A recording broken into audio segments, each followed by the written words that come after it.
국정농단 사태로 탄핵된 박근혜 전 대통령에 대해 검찰이 오늘 징역 30년을 구형했습니다. 네, 대통령 신분이었던 만큼 국정농단 사태에 대해 더 무겁게 책임을 져야 한다는 의미라는 분석이 나오고 있습니다. 노영희 변호사와 함께 관련 사안 짚어보겠습니다. 안녕하십니까? 네, 안녕하십니까? 예. 검찰이 박 전 대통령에 대해서 오늘 징역 30년을 구형을 했는데요. 네. 사실은 예상 가능한 수준이었죠. 그렇습니다. 이제 최순실 씨에 대해서 구형 자체가 25년이었기 때문에 예. 그것보다는 높을 것이다라고 하는 게 이제 전제가 되었었고요. 원래 현재로서는 유기징역의 상한형이 30년이지만은 박근혜 전 대통령에 대해서는 여러 가지 혐의 사실이 있기 때문에 15년형이 추가될 수 있어서 그 유기징역형을 선택할 경우에는 45년까지, 그리고 만약에 무기징역형을 선택한다면 무기징역까지 이제 그 둘 중에 하나를 구형할 수 있었는데요. 예. 그 가장 핵심이 되었던 그 양형과 관련되어 있는 인자는 무엇이냐 하면은 그 뇌물과 관련해서 공무원이 1억 원 이상의 뇌물을 수수할 경우에는 10년 이상의 유기징역 혹은 그 무기징역에 처할 수 있기 때문에 네. 지금 그 뇌물과 관련된 죄가 이 박근혜 전 대통령에 대한 30년 구형에서 가장 중요한 요인이 아니었나 생각이 듭니다. 네, 징역 30년이 구형이 됐고요. 벌금이 1,185만 원이 선고가 네네. 났습니다. 5억 원. 5억 원이 선고가 예. 났습니다.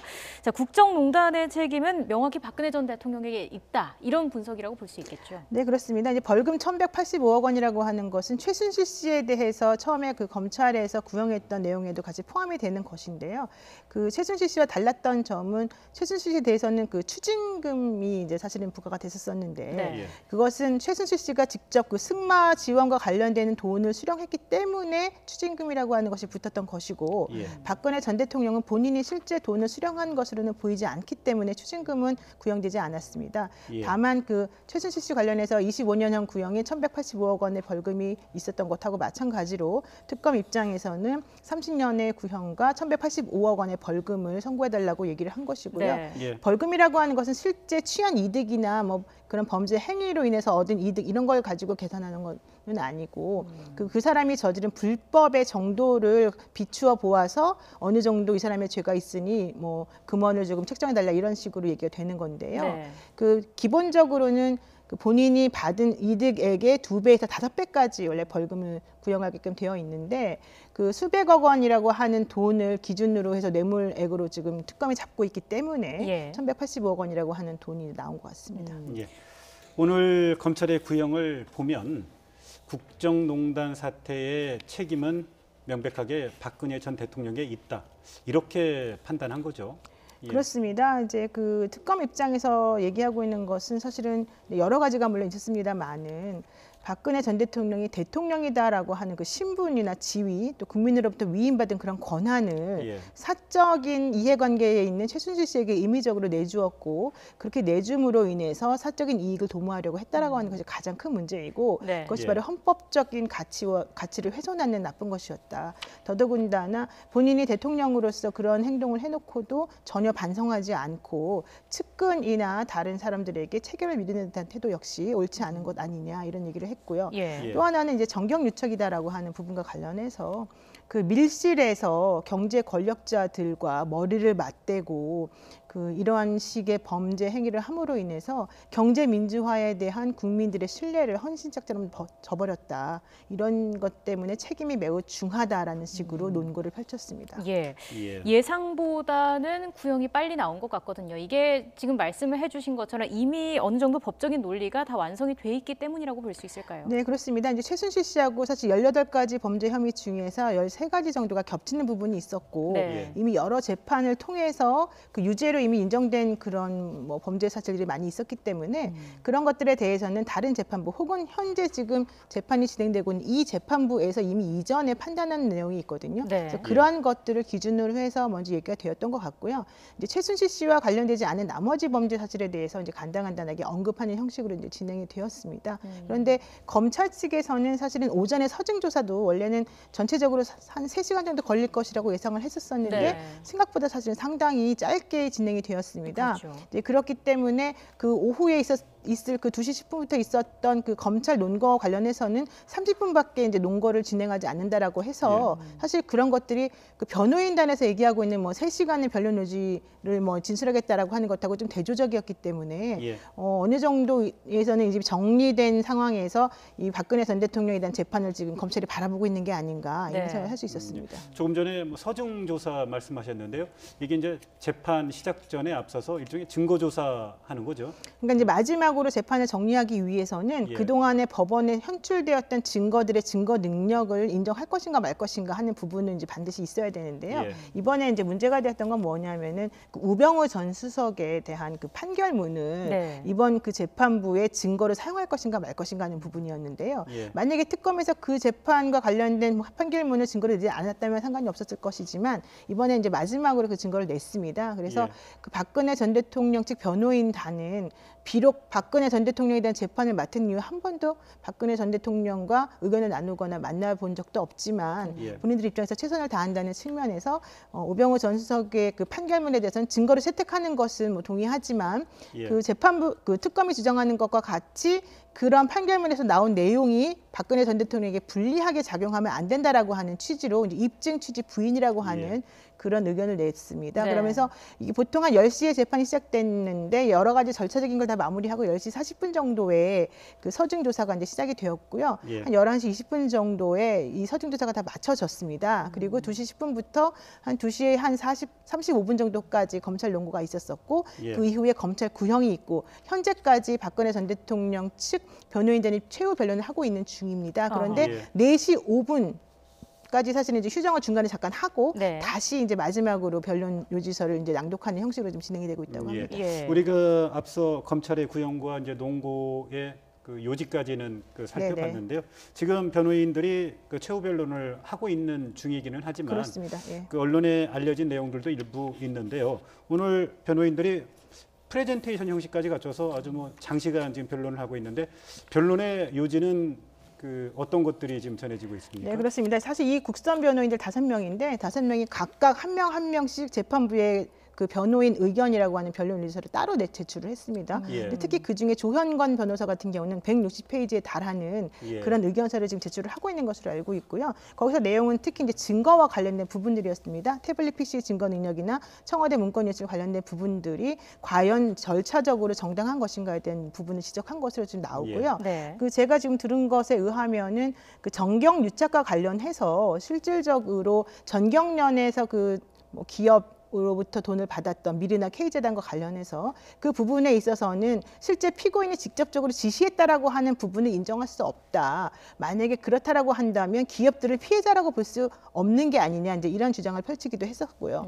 또 예. 하나는 그 평창 올림픽이 이제 우리나라에서 유치가 된 이후에 실제 그 올림픽이 잘 이루어질 수 있도록 여러 가지 노력을 많이 했었었는데 네. 그러한 점들도 좀 감안을 해줘야 되는 게 아니냐라는 얘기를 했었었는데요. 예. 그와 관련해서 이제 그 박승건 변호사가 이런 논거를 펼치면서 사실 울먹이기까지 했다고 합니다. 예. 재판부에 대고. 그렇기 때문에 아마 상당히 변호인들 입장에서는 그 여러 가지 측면에서 감정적으로도 조금 여기 이위되어서 재판에 지금 열심히 하고 있는 게 아닌가 생각이 듭니다. 네. 모두 지금 국선 변호인들 아닙니까? 그렇습니다. 국산 변호인이 이제 15기부터 해서 예. 37기, 뭐 41기까지 다 있는데요. 예. 이 국산 변호인들은 사실 형사 전문 변호사들이다라고 말할 수가 있고 네. 예. 사실은 그 박근혜 전 대통령이 실제 뭐 직접 대면해서 본인의 의사를 말해줘야 함에도 불구하고 전혀 그런 게 없었기 때문에 재판 준비하는 과정에서 많이 힘들었다라고 얘기는 하고 있는데요. 네. 그 기존의 유영하 변호사를 선임했을 때와는 다르게 그 감정적이나 정치적인 논리를 가지고 이 재판을 임하지 않고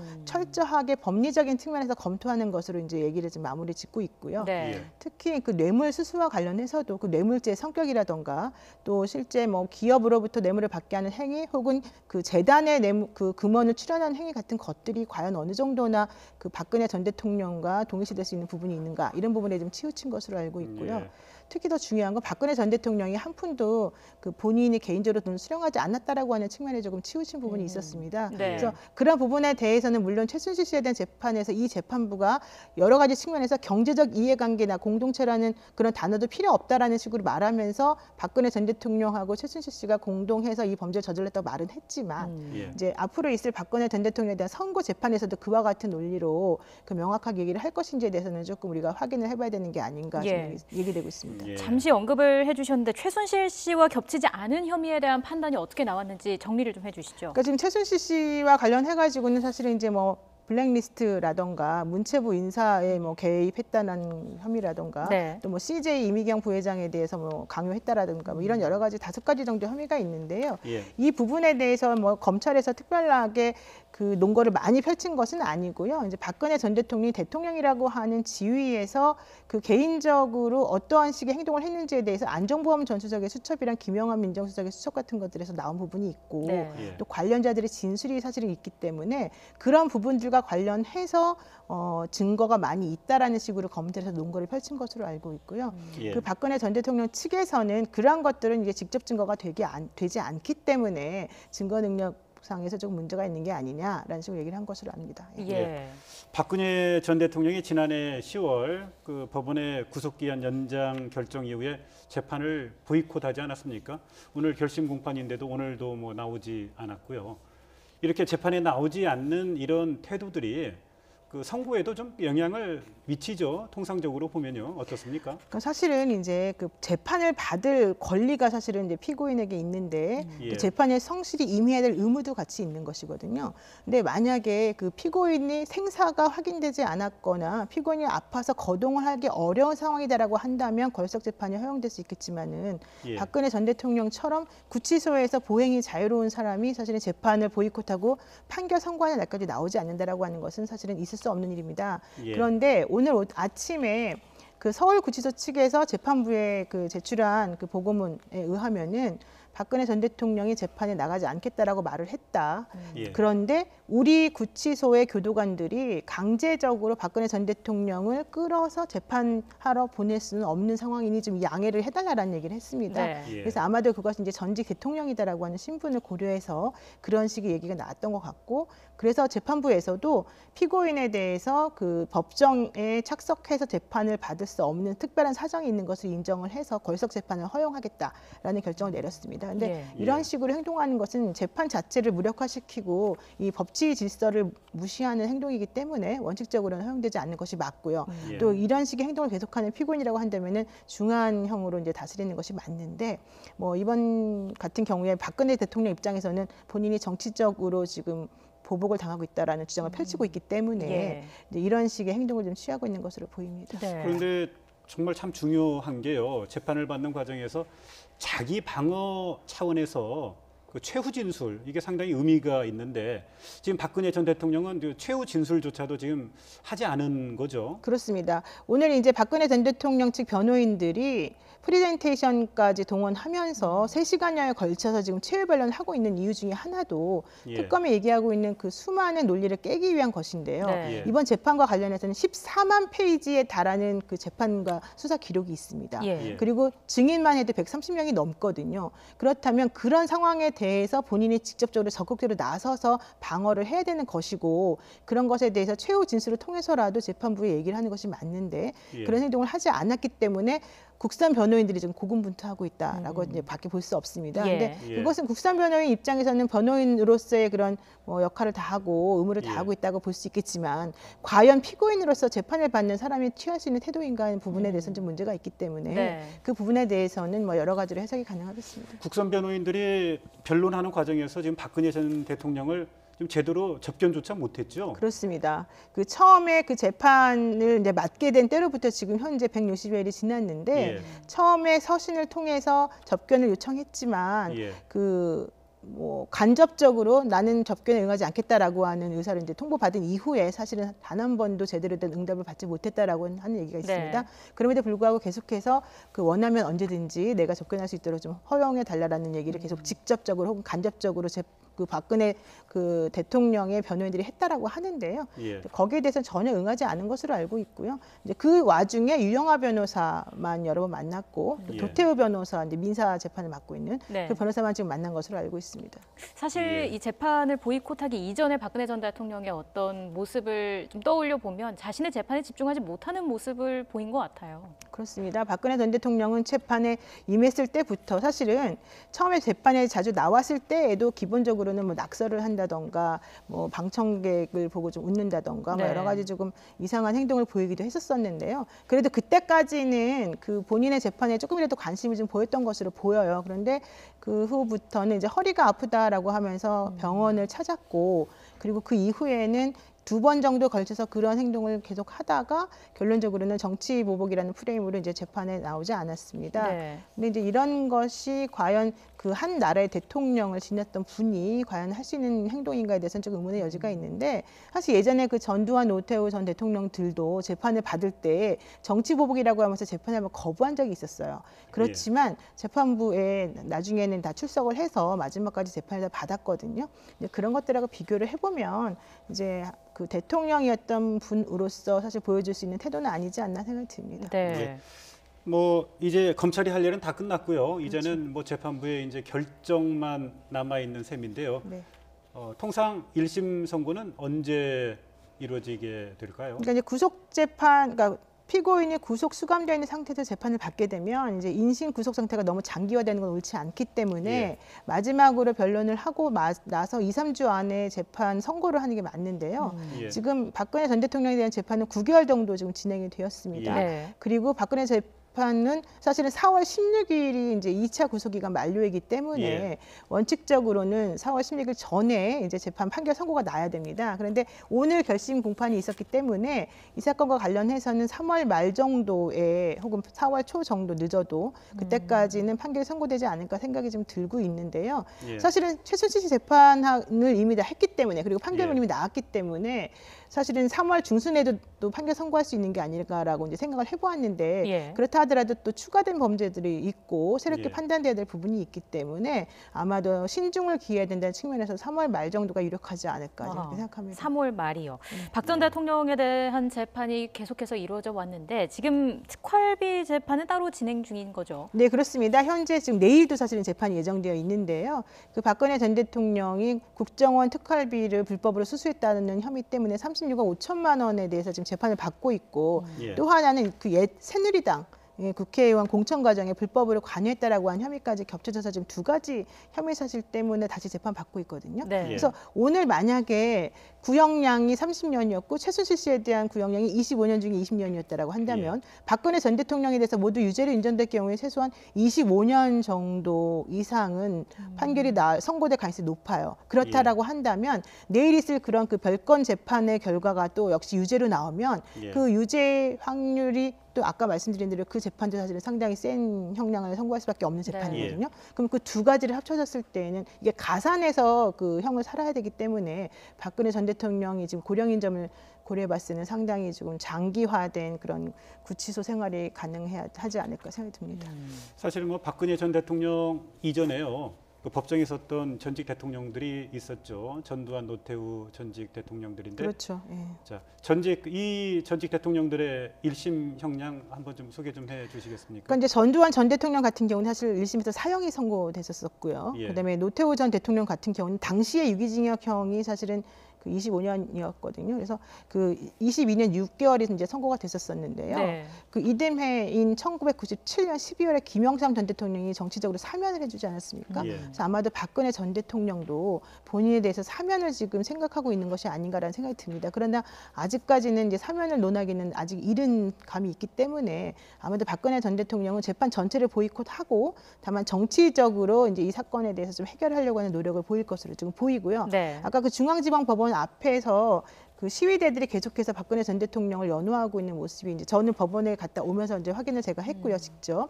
또 박근혜 전 대통령에 대한 구형이 선고되자 안에서 법정 소란이 또 잠시 일어나기도 했었거든요. 예. 그런 것들을 고려해 본다면 추후에 정치적인 그런 활로로 모색할 가능성이 사실은 좀 있어 보이지 않나 생각이 듭니다. 예. 예. 자, 저기 마지막 질문인데요. 사실은 박근혜 전 대통령이 재판을 뭐 계속적으로 보이콧 해온 상황인데 네. 이제 어찌됐든지 간에 1심 선고는 뭐 3월 말이나 4월 초에 내려질 것으로 예상이 되는데요. 1심 선고가 내려지고 나면 박근혜 전 대통령 과연 항소할까요? 박근혜 전 대통령이 항소하지 않는다 하더라도 변호인들이 사실은 항소할 수가 있습니다. 예. 그래서 아마도 국산 변호인들이 현재의 태도를 보아서는 예. 만약에 본인들이 원하는 정도의 그런 형이 선고되지 않고 중한형이 선고되었다고 판단이 된다면 예. 일단 변호인 이름으로 그 항소장을 내지 않을까 생각이 들고요. 예. 변호인들이 먼저 항소장을 냈는데 박근혜 전 대통령이 굳이 항소장 내지 마세요라고 얘기를 하면 이제 다시 철회를 할 수밖에 없겠지만 네. 예. 그렇지 않은 경우라고 한다면 항소는 하지 않을까 생각이 좀 들어요. 네, 예. 과연 어떻게 될지 지켜봐야 할 것 네. 같습니다. 자, 지금까지 노영희 변호사와 함께 이야기 나눠봤습니다. 오늘 말씀 잘 네, 들었습니다. 감사합니다. 그렇습니다.